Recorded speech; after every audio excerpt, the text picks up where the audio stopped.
Bonjour à tous.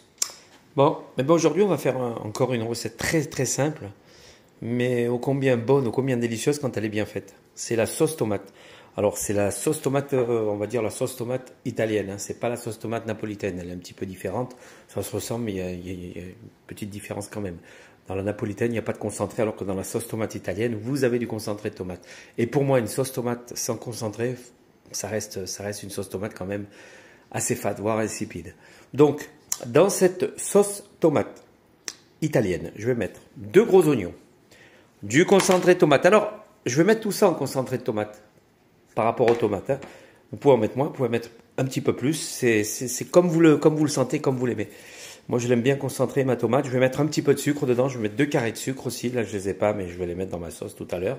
Des tomates fraîches qu'on peut éplucher ou ne pas éplucher. Là, je ne vais pas les éplucher parce qu'après, je vais les passer dans le blender. Je vous montrerai ce que c'est le blender. Donc, la peau, elle sera pas là et finalement, bon, on gardera tous les avantages nutritionnels de la tomate en gardant la peau finalement. Donc, je vais démarrer ma recette. Déjà, hop, alors, le sel, le poivre, laurier, herbe de Provence, bien sûr. Et là, hop, j'ai mis de l'huile d'olive. Voilà, j'augmente mon induction. Et hop là, boum. Je mets mes oignons. Je vais les faire revenir. Dans un moment, je vais rajouter l'ail. Voilà. Alors, hop, dès qu'ils sont bien dorés, je reviens à vous. Allez, je reviens à vous. Regardez, les oignons sont en train de revenir. Là, je vais mettre, regardez, le sucre. Et j'ai pas peur d'en mettre. Voilà. J'ai mis l'équivalent de 2 beaux carrés de sucre. Je mets le sucre maintenant parce que le sucre va apporter une note caramélisée dans l'oignon. Là, l'oignon est en train de bien revenir sur l'induction qui est pratiquement à fond.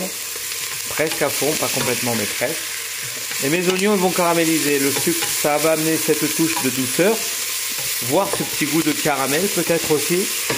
Et ça évite que l'oignon accroche et grille de trop. Le caramel protège en quelque sorte l'oignon jusqu'à une certaine limite. Si vous partez 20 minutes sans les tourner, ça cramera. Mais si vous partez un petit moment là, et que vous les avez un petit peu oubliés, le sucre risque de sauver vos oignons, de les faire simplement caraméliser, bien caraméliser. Et ça apportera une bonne douceur à votre sauce tomate. Allez, je reviens à vous. Attendez, je vais mettre avant. Hop. Voilà. Herbe de Provence, mon laurier. Voilà. Allez, je vais continuer, laisser revenir tout ça. Voilà. Regardez cette belle coloration. Voilà, maintenant je vais mettre mes oignons. Alors les oignons, ne les mettez pas tout de suite, hein, revenir. Hein. Sinon après ils risquent de griller par rapport à la coloration et ça risquerait d'apporter de l'amertume. Là je vais juste les faire revenir légèrement et après je vais incorporer mes tomates. Je remets au feu. Voilà. Hop. Hop là. Voilà. Je vais pouvoir incorporer mes tomates. Vous avez vu ? Franchement, ça a une belle couleur. Là déjà, il y a du goût. Allez, regardez. J'ai mis les tomates. Mon ail, mes tomates. C'est dommage qu'il n'y ait pas l'odeur. Hein. Franchement, ça sent super bon. J'adore cette odeur. Moi, je suis un fou de sauce tomate. Mon concentré de tomate. Voilà. Ce que j'avais tout à l'heure dans le tube. Ouais, il faut un demi-tube. Mais enfin, je vous rappelle que les doses, pour une sauce tomate, il n'y a pas de dose précise. Vous faites selon votre goût. Hein.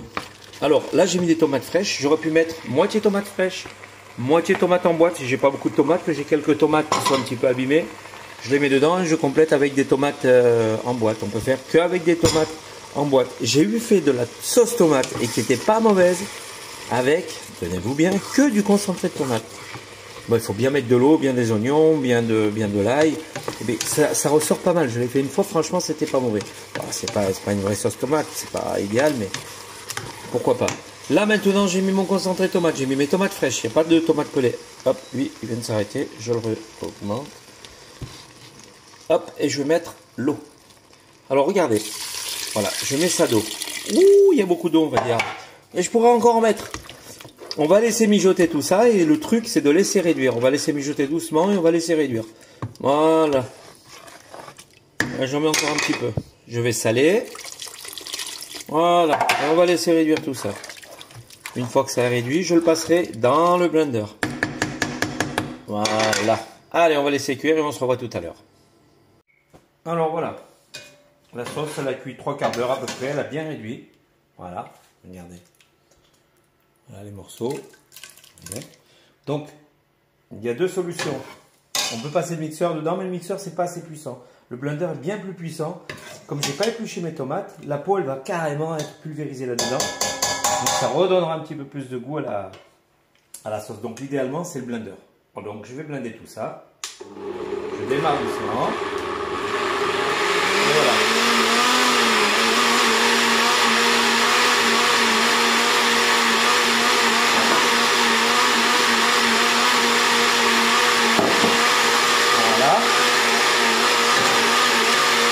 Ça fait du bon boulot, franchement, c'est terrible. Pour le potage, pour tout un tas de trucs, pour les recettes, pour les granits, c'est un bon matériel, c'est du bon matériel.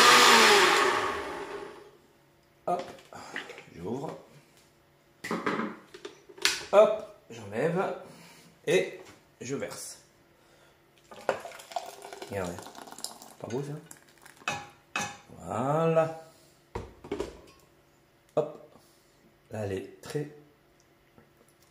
une tuerie. Elle est très bonne.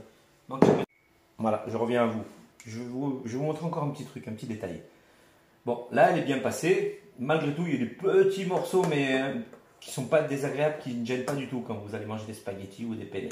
Vous avez la possibilité de prendre votre saladier, une passette, et vous allez voir, il y aura quand même des résidus. Hein. Mais là, l'avantage de la passée, c'est que vous aurez quelque chose de beaucoup plus soyeux. Vous n'aurez pas ces petits morceaux, vous allez voir, il va y avoir quand même du léché. Hein. Voilà, là, elle passe. Voilà, ces passettes là pour la cuisine, c'est aussi une casserole. Il vous le faut dans la cuisine. Hein. C'est un outil indispensable. Le chinois, la passette, tous ces trucs-là, surtout les passettes. Regardez, ça a quand même du mal à passer. Regardez le résidu qu'il y a au fond de la passoire. Voilà. Donc, on a gardé tout le bon goût des pépins, de la chair, de la peau et tout ça, mais malgré tout, regardez, on peut avoir quelque chose de plus onctueux, de plus soyeux. Regardez, tout ça, voilà. Tout ça, éventuellement, si on l'enlève pas, c'est sûr qu'après on peut le ressentir. Moi, ça ne me gêne pas dans mes pâtes. Mais, voilà, ça, on l'enlève. Vous voyez, voilà, tout ce résidu. Hop, et vous allez voir la différence. Voilà. Là, on a la sauce très soyeuse. On dirait presque un potage. Voilà. Et là, la même sauce, mais pas passée. Elle est un petit peu plus granuleuse. Bon, ça ne se voit pas sur la caméra, mais elle est légèrement plus granuleuse. On peut le sentir au palais. C'est moins soyeux, moins onctueux. Mais c'est très bon quand même. Voilà. Donc, moi, je vais la laisser comme ça. Bon, je vais le mélanger avec celle-là. Je sais que je vais me régaler. Moi, des pâtes sans sauce tomate, c'est comme une sardine sans huile. Allez, à la prochaine recette. À bientôt.